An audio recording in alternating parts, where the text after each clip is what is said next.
Are you lazy, not in the mood to try really hard? Just want to right click on your opponent and win the game? Well, we got a treat for you today. Hello summoners, and welcome to another ProGuides video. My name is Zyrene and I'll be your host. We're going to cover 10 powerful champions that take absolutely no skill. Just because a champion is easy doesn't mean they're bad though. A lot of us play to win rather than to style. As always, we're here to help you guys out. But real quick, do me a favor and help me out and answer our question of the day. Let's talk about the opposite of this video's topic. What champions, in spite of being difficult to play, just aren't very good? Let us know in the comments below. By the way, I want you to also check out ProGuides.com. We've got a ton of courses and resources on there. If you're serious about getting better this season, you need to take a look. Also, we have a bunch of challenger coaches there who are great at what they do. They'll help you with anything from macro play to simply learning a new champion. With that said though, let's get started with the video. Let's begin with the top lane. Our very first pick is Garen. Everyone knows Garen is one of the league's simplest champions, and they're not wrong to think so. He doesn't have any gimmicks. He runs at you and spins on you. He's also one of League's most beginner-friendly champions because of his low price point at 450 blue essence. A lot of players pick him up pretty early because of this. In the past, players dropped him because he just didn't cut it as a pick, but for the last several months, Garen has been an excellent top lane pick. It all started when he received a major change that allowed his E to rack up some Conqueror stacks. Garen is one of the few champions in the game that can silence his opponents. Silences are a debuff that situationally may be the strongest in the game. While there are times they may be mediocre or underwhelming, against certain characters, silences are the single strongest answer that exists in the game. The reason for that is, although the silence doesn't crowd control you, the duration of most silences in the game are longer, and that's where the power budget goes, into duration instead of effect like immobilizing or rooting or snaring. However, Garen is so much more than a silence bot. He's tanky and deals a ton of damage. So essentially, he's a silence bot that's also really scary. A lot of the time, players will say stuff like, stop focusing the tank, and yet you can't really do that with Garen. If you ignore him, you will die. Garen's win rates have been phenomenal, and he currently holds a 53% win rate in gold. Our next top lane pick is Maokai. With the recent buffs to Sunfire Cape, he's beginning to make a resurgence in play on Summoner's Rift. If you're a League veteran, you're very aware of the times where Maokai was easily the strongest top laner in the game. Following a mini rework, he hasn't been nearly as oppressive. However, Maokai has always had one thing that sets him apart from many other tanks, and that's his W. A point-and-click root is what plants this tree as a solid pick in the top lane. Because of this, Maokai is never, and I mean never, the worst pick you could possibly have on your team. Sure, there are times where he might not be right, your team might already have too much crowd control and might need more damage, but that doesn't mean Maokai is ever useless. The fact that Maokai is strong right now should incentivize more and more players to play him. Maokai is a powerful champion against both mobile and immobile champions. No amount of jumping around can save mobile ones from being clicked on, and immobile ones will have to trot away in terror as they also have no means to avoid Maokai's fearsome approach. We're going to throw those builds on screen one more time, so take a quick last look guys as we head into the jungle now. First up in the jungle is Warwick. Just like Garen, his low price point makes him a go-to pick for many newer players. However, he's also one of the strongest junglers in the game right now. The only ability you need to aim with him is his ultimate. However, you can make this even easier to land by using his E's crowd control first. What makes Warwick so good is the fact that he can stay healthy in the jungle, outduel a lot of opponents, and can snowball extremely hard. His Blood Scent is also a great tool, as it'll allow him to deduce his enemy's whereabouts and also traverse the map more quickly when he wants to make a play somewhere. Warwick is a very easy champion to play, and there aren't really any hard mechanics you have to practice. Your Q is a targeted ability, his W basically acts on its own, and his E is no challenge to land. And his ultimate is a linear ability that only hits champions, making it one of the easier skill shots to land. And take note of his build. You're going to stock up on tons of health alongside Cinderhulk. The bonus health is going to eventually funnel into Titanic Hydra, allowing Warwick to deal a ton of damage, while also being quite tanky. Once the buffs to Blade of the Ruined King go through, you'll likely want to throw that in there somewhere. Speaking of champions with no skill shots, we got Trundle. This guy actually has no abilities you need to land. Sure, his pillar might take some skill to be used to its full potential, but for the most part, he functions fine without much practice. Let's be real, most of us aren't going to be stopping Blitzcrank hooks with Trundle's pillar anyway. And I'm willing to bet a lot of players didn't even know you could do that. With the rise of tanks, Trundle is finally able to find his footing again as one of their best counters. Trundle deals a ton of damage, and he's a juggernaut whose role is to keep the tanks in check. That doesn't mean you can underestimate him, however. Aside from his E, all of Trundle's abilities are focused purely on combat. His Q resets his basic attack and steals AD, his W provides a ton of movement speed and attack speed, while his ultimate steals defensive stats from his target.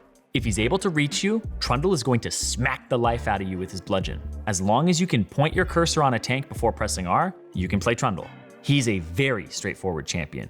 Take a look at these jungle builds one last time as we head on to the mid lane next. You already knew she'd be here before you even clicked the video. It's Annie. Annie is the staple, easy champion that we all know and love, or hate. As of late, Annie has held around a 51% win rate in Platinum Plus, and that's pretty good. We all know Annie. She doesn't take much skill at all. Her Q is point and click, while her W and ultimate don't really count as abilities you have to aim. They cast instantaneously, so it's not really about hitting your opponent, it's more about not missing. What makes Annie so strong in solo queue is the fact that she deals a ton of burst damage and also brings AoE crowd control to a team fight. Annie covers everything you need as a mid laner. She can set up ganks well, can push waves, and roams quite effectively. The low cooldown on her Q also means she's able to trade quite effectively against her opponents at pretty much all stages of the game. And especially in lower elo, where players will randomly clump up, you have plenty of opportunities as Annie to stun multiple players with a clutch W or ultimate. Next up is Kassadin. Kassadin, in spite of being one of the scariest late game champions in the game, is actually not that difficult to play. Your goal is to farm up and eventually transition into being a late game monster. The most challenging thing you'll have to do with him is try to scout out what you're laning versus. Picking him into AD champions with a ton of kill pressure is pretty suboptimal. This is because he's mostly geared towards playing its AP champions and actually has really low starting armor. As long as you're locking him in against AP champions or ones you can safely farm against, Kassadin isn't hard to play. His Q allows him to trade while also shielding himself from his opponent's damage. Slowly, he'll be able to whittle his opponents down and have the opportunity to free farm. After level 6, he's also extremely safe when it comes to getting ganked. All you need to know is that you have to avoid dying early on. Manage that, and you're going to have a really easy time playing Kassadin. Kassadin is extremely mobile, meaning that you can chase or run away from your opponents with relative ease. And again, like Annie, he doesn't really have any skill shots you need to land. It's pretty difficult to miss his E and ultimate, but even if you do, a lot of his damage comes from his Q and W anyway. Here are those mid lane builds, check them out one more time as we head into the bottom lane next.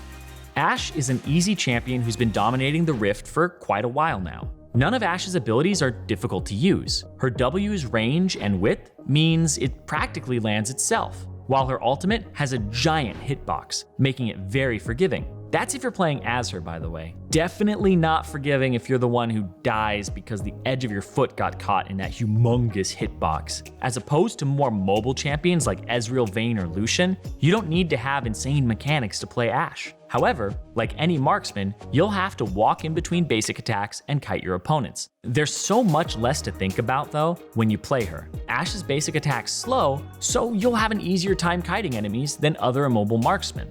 It definitely helps to be faster than your opponent when you're trying to kite them.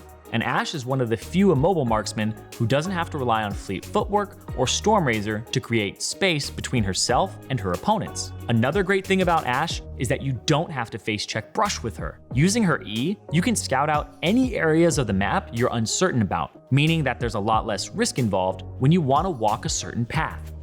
Misfortune is another solid bot lane pick that you need to pick up. Her oppressive laning allows her to win basically every matchup. How much easier can it get than a champion who can beat everybody? Misfortune's Q is targeted, while her E and ultimate abilities are so easy to land because they cover a ton of space. Of course, you can start off by slowing your enemies with E and then using your ultimate to follow up as well. The amount of damage Misfortune deals at all stages of the game makes her an all-around great pick at the moment. Her win rate is sitting at a solid 52%, in spite of being one of the most popular marksmen at the moment. And a high win rate alongside an extremely large sample size of games proves that Misfortune is an outright OP pick at the moment. Comparatively, she's also so much easier than most other bot laners, so you'll definitely want to pick her up while you can. It's easy to abuse overheal on Misfortune because so many enemies need to back off and avoid fighting her. She's able to stack up the overhealing shield with ease as she can manage minion waves uncontested in most scenarios. That's going to cover our bot laners, so take a look at the screen one more time for those builds. Now, let's head on to support to finish it all up. Leading for supports this video is Nami. Nami is definitely one of the easier supports to play, as her only difficult ability to land is her Q. All of her other abilities are extremely straightforward to use. You'll use her W for trading or healing allies, or both at the same time, while her E is used on an ally trying to chase or kite an opponent. And her ultimate has a giant hitbox, so it's pretty difficult to miss. And even if it doesn't connect, you'll force enemies to run a specific direction to avoid her ultimate, which means you're still getting a lot of value out of it. I heavily suggest picking up Nami, because both her gameplay and decision making are quite easy. You're never going to be a champion that's diving in. Instead, you're supporting your teammates, peeling for them, and making sure things don't go wrong. There's a lot less pressure on you than playing someone like Alistar or Leona, who have to dive in, commit, and engage into the enemy team, and sometimes they have to do it by themselves. Currently, Nami holds a 52% win rate in Platinum Plus, and a 53% win rate in Gold. Finally, you'll definitely want to give Taric a spin. He's a great warden who deals a lot of damage during the laning phase. If Taric is in basic attack range, he can win nearly any fight because of how much damage he deals, as well as how much sustain he brings to the table. Combined with Bone Plating and Revitalize, it's extremely difficult to take Taric down, because he can spam his heals during fights. And because of his ultimate, Taric is an extremely powerful late game pick. With Taric, none of his abilities are difficult to land. The hardest thing you'll have to learn is to use Flash while your E stun is coming out. Even this isn't difficult by any means, and I'm confident anyone can learn to play Taric, as his entire kit is very simple. With his ultimate, he's able to decisively win fights for his team, as he's able to provide them temporary invulnerability. That's going to wrap up our support picks, so take one last look at the screen for those builds. Oh wow, that was really cool, but that's going to conclude this video. Thanks for watching, guys. Make sure that if you haven't already, you check out ProGuides.com, as well as subscribe to our YouTube channel. We're always uploading new content focused on improving your gameplay. Also, make sure to leave any feedback you guys have in the comments down below. Until next time, best of luck on the Rift, Summoners.